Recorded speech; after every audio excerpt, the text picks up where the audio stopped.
By the way, this is Lars. Colors. Artist. This is his space, Starship. Awesome. These are Lars' pieces. Virgo. I don't know if anybody remembers Airplane.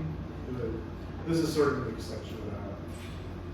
It was a gallery that I ran with two other artist friends out of the basement like 10 years ago. Gotcha. I don't, you guys, but you might. Well, you've been in Brooklyn longer. You would remember. Good. So I thought it was funny to kind of have almost like an arbitrary way of like choosing people, like they belonged into the group regardless of any other thing that the art they're making. And it's also interesting just to like think about the art compared to like the qualities that Virgos should have, which the ones that I can like think of are like neat, judgmental, detail-oriented, organized, perfectionist, pure. I don't know, is there another one I'm missing? Earthy. Earthy because they're earth signs. Loyal. The only positive one is like loyalty, apparently. But all the other ones seem very like kind of negative to me. Kind of negative connotation. Is it jealous? Jealous? I don't know. Controlling. But also very service oriented. Okay. Yeah.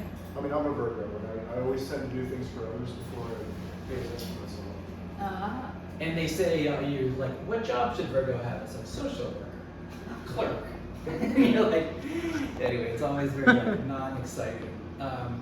And so some artists in here, you could say, I feel like are following those kind of qualities. I'd say Isabel Schneider. She makes me think of that. This process is very like finicky. It's always like lines. The lines have a grid pattern. She was describing, I can't re-describe exactly, but she has this very specific way of doing them all. And then the back border gets painted very neatly, the colors kind of relate. She prints these photos and then she covers it with resin. And it has that sort of, it seems to resonate with that. I have this little shelf of artists who are Virgos, and some of them are in the show and other ones are not, but like, this is Fred Sandback, and I would say that's very Virgo related, very minimal, straight lines, grids, conceptual. And he was born same day as Michael Jackson, Ella Fitzgerald, Charlie Parker, and they all died from like drug-related things. He killed himself. So the August 29th birthday is a very honest birthday. Good, you're the 28th, right? Yeah. Saul LeWitt also, he would be a good example, I feel like, of a hyper neat, organized, purist. But most of them I would say don't fit this. But I did notice there's a lot of, when you kind of set like a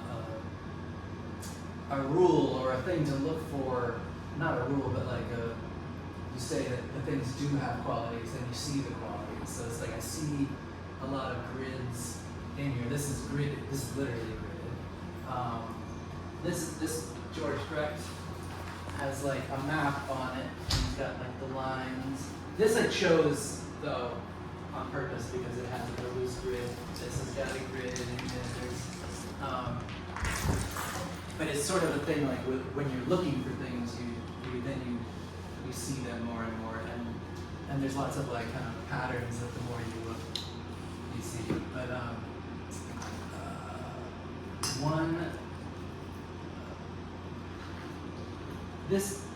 another kind of I guess a quality that comes like Virgo related is like his working method, which is he made a collage every day, and it's very like, so there's like that sort of like pattern, repetition, and from like the mid 60s until 2000, he made collage every day. He stamped the date, and they always have a horizon line with these half duck heads in the back, and they're called Ursuline ducks. And it was an in joke with his friend Ursule Molinero. Here's a book on him. And, oops. You see, like, there's always a row of, they don't look exactly like ducks, but they're, for 35 years he put them in. And then in the year 2000, the artist, he was making the joke about Ursula Molinero, she died, and he just stopped putting the ducks. He kept making the collages, but then they just had kind of city skylines or blank skylines. And I have a book. She was a writer and not well known. Also an artist, not well known. And this is one of her books. There's like 2 books in one here. One of them is this record of her trying to quit smoking, and the days and her thoughts and everything. But she and John Evans, they did a book. They met because they did this book about junk. It was like he was picking up junk, and the novel is about. It's like an abstract novel. I didn't read it, but it's about junk. And he would pick up things from the street all the time. These are just little scraps from the street. This is rolling papers. This is, I think, the back of a matchbook. Or he would cut them out of newspapers as well. And then he would put them down and then use those colors, or if they had colors, he would make gouache to like incorporate it and build around it. With the newspapers, you say 71 and then there's 1987. Right, that's not. He had kept this newspaper for a long time, and then he made the collage in 87. And I worked for him in his estate. I worked for him when he was alive and helped him. He was a big mail art. He received a lot of mail art, and he made a lot of mail art. And so his papers went to the Smithsonian, all of his mail art stuff. And we did an organization and an appraisal of those. And then when he died, we did an appraisal of all of his art and property. And his widow gave me this, which is one of his collage boxes. And so this is just stuff that he had and that he was going to make collages from. There's like a bunch of business cards, and I'm not sure how he was going to make a collage from that, but little pieces of felt. This is one where he glued down like a clipping, put it on some paper, was about to start doing something. There's like a photo. This is a photo of him. And he would put a lot of stuff about his own life into the thing, so that he would use his own face, and then I think his wife is in here. Then he would incorporate. He made artist stamps because it was like mail art related. So these are stamps that have other mail artists on them, and he might stick those on his mail art or on collage. But I really like this little bucket of his junk.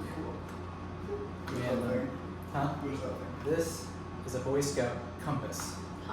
Again, I don't feel like that could be incorporated into a really flat collage, but he just stuck it in the box. Random stuff.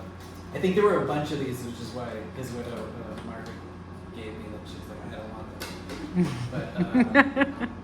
But he was also friends with Alice Neal, who painted his wife a few times, and his kids. Are you gonna make collages with it or leave it that way? No, this is like a not touching. Yeah, You know, okay. it's a time capsule type thing. And yeah, he was an East Village guy, and he died like 10 years ago, and he's next to this other guy who's not at East Village, but he lived in New Jersey, and he's been dead for more like 30 years. He's named George Brecht, and he was a Fluxus artist. And a Fluxus artist was involved in like this movement called Fluxus.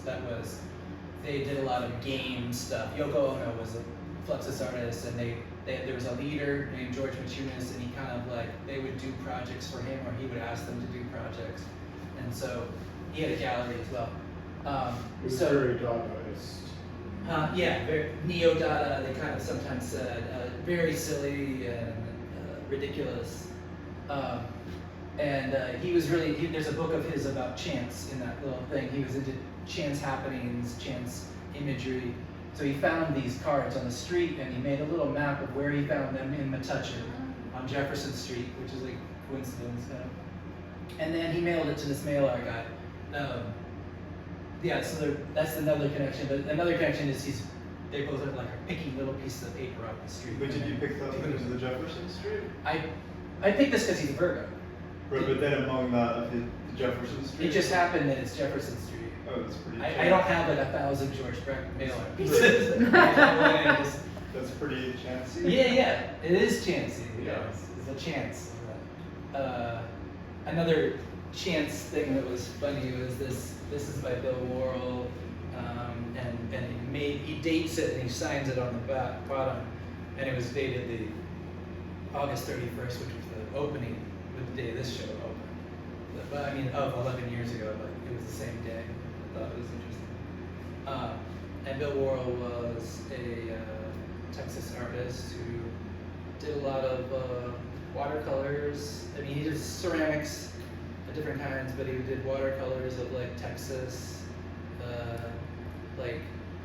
desert kind of scenes, and then sometimes with like cave art, shamanistic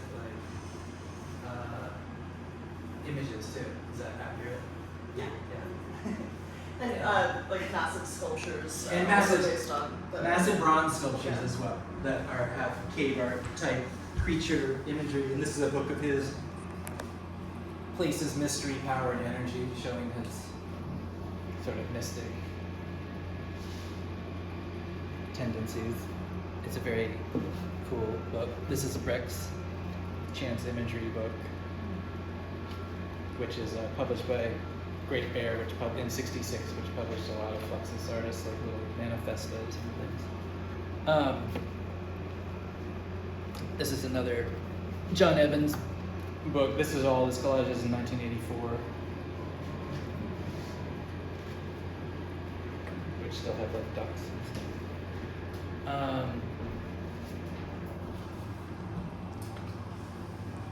And also another in relation.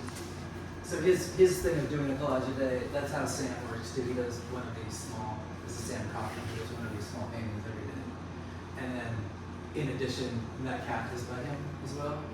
And in addition to that, he also works on large things, but it's always one of those. And John was the same. He worked on other things, but it always had to be one of those a day, and then moving on and doing something else.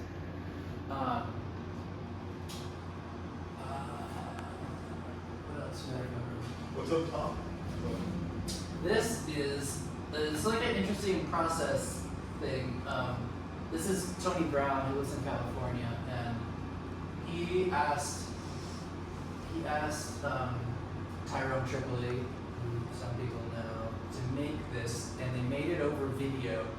And he told Tyrone to get these and these materials and these. And he told him to measure this, and they did it all over like video screens. And he made him drill things, and then get this material, which is like a rubber material. Maybe it's the same one. Could be the same thing you use. I think it comes. It's in a gooey form. No, we didn't. And then he drilled these holes, and then he smeared the stuff on the back, and it came out. Unpredictable way, which I guess there's some relationship to chance for that. But and then he made him screw these things. It was like a weird instruction based thing. And Tony said he would mail something else, but I was like, no, I like this. I use this. That kind of relates to the Fluxus stuff, right? In They did, terms like, of kits and things. In what? Didn't they do like kits and Yeah. instruction booklets? Yeah, they were into instructions. So, Yeah. And Brecht would make cards that are like telling you, and Yoko Ono would do too. Say, do this. Right. Do Like this. Soul Wit, I mean, a lot of his work is just a series of very precise instructions. Huh.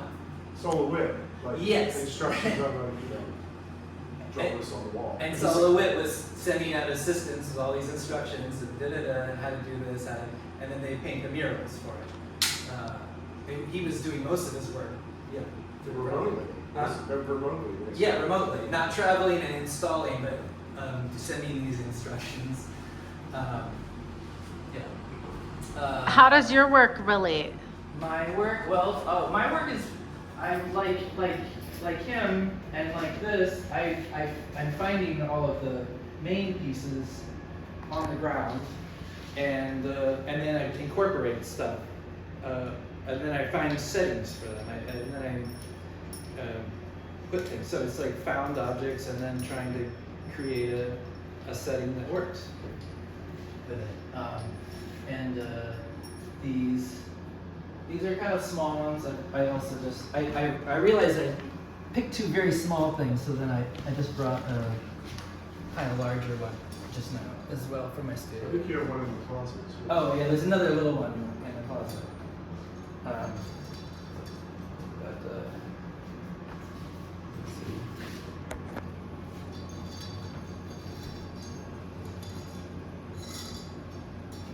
Is this more of a counting machine or? That's definitely more of an abacus. And this is not even an abacus or a rattle, it's just a thing.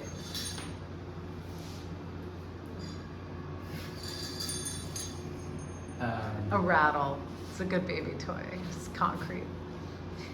But yeah, this I might have bought it. I really don't remember where it came from. It probably looks more like something I bought at a thrift store. But that's from the ground. And then all the metal things here are from the street. And yeah, you could use it to count 1, 2, 3, up to 4, and then that would be like 5.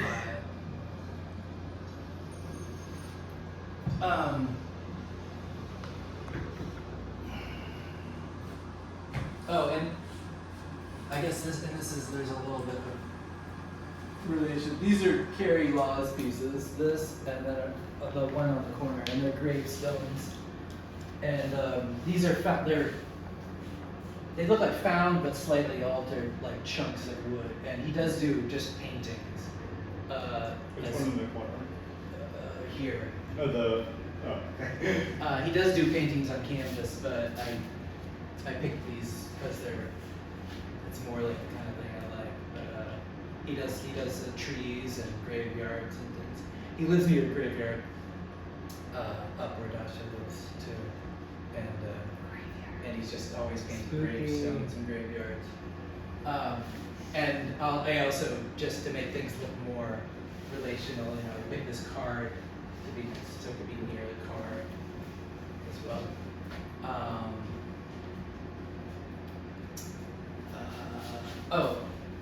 This is Macaulay Culkin's sketchbook. It's got a lot of interesting other sketches, and it's sort of like party book, like where a lot of people were drawing stuff on the inside.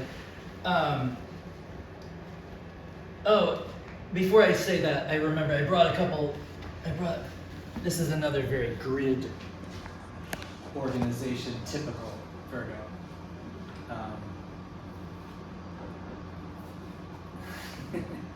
Square blocks laying on top of each other, stuff.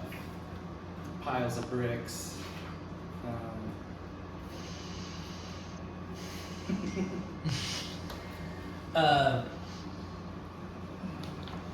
And Macaulay Culkin, he's been making kind of like, purposely bad looking art for a while. This is from 2016. I think it's a self-portrait. I like this because Jody had wanted to use this one, which is a tube. It fell off the wall. But it's also a self-portrait of her, and she's like entombed. It's called Biohazard. And this one, he's got a tube and he's leaking all over the ground. They're both kind of negative. But this is a catalog from a different Macaulay Culkin show, a 3-person show that he showed with these moldy people. He showed with these moldy peaches people. No, it's Toby Goodshank and Adam Green. Right. And a lot of like stuff that looks like video games. Very Hi. Thanks.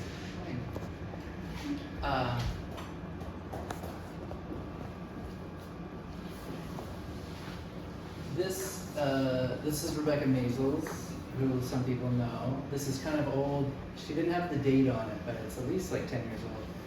And she did a bunch of zines. Also, she designed things for anthropology, like sheets and tableware. And I have a zine by her in here.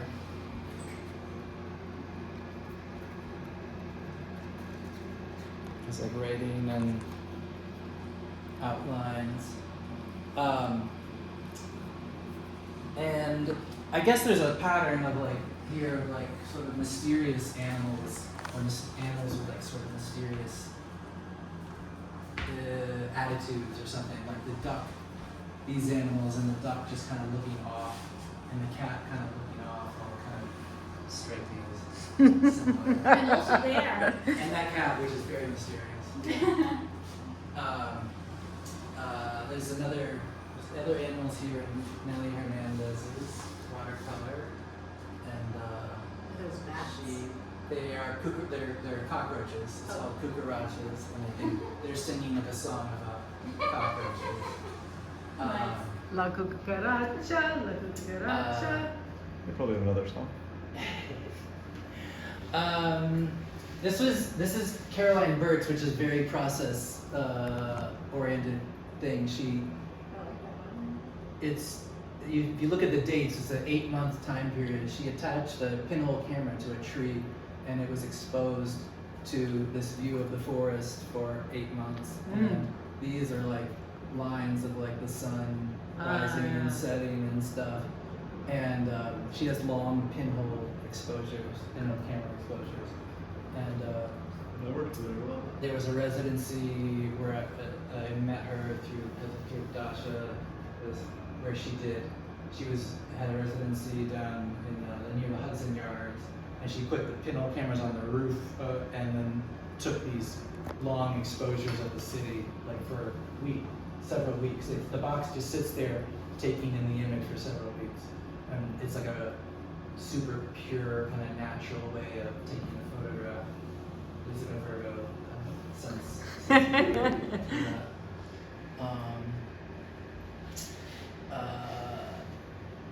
This one's Ryan DeWalt, and